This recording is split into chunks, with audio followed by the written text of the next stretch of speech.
శ్రీమాత్రే నమః అండి. ఈయనెవరో మీకు తెలుసా అండి? ఈయన పేరు సత్యేంద్ర దాస్ అండి. ఈయన ఎవరు అంటే ఆచార్య సత్యేంద్ర దాస్ అండి.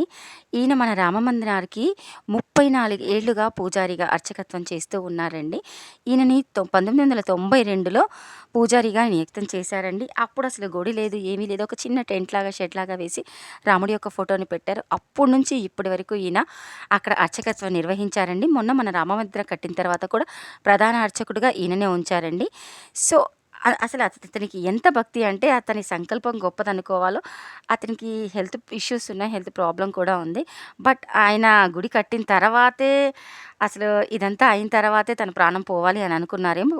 గుడి కట్టిన తర్వాత ఆ గుడిలో ప్రధాన అర్చకుడిగా రామ్‌లల్లా యొక్క సేవ చేసిన తర్వాతే అతను ఈరోజు కన్నుమూశారండి. ఆయన యొక్క వయసు 87 ఏళ్ళండి.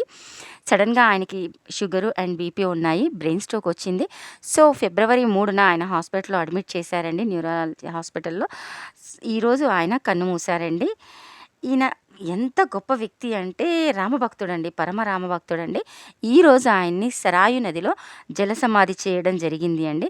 జనరల్‌గా అయితే మామూలుగా కాల్చటము లేదా పూడ్చడము చేస్తారు. బట్ ఈయనని మాత్రం సరాయు నదిలో జలసమాధి చేయడం అనేది జరిగిందండి.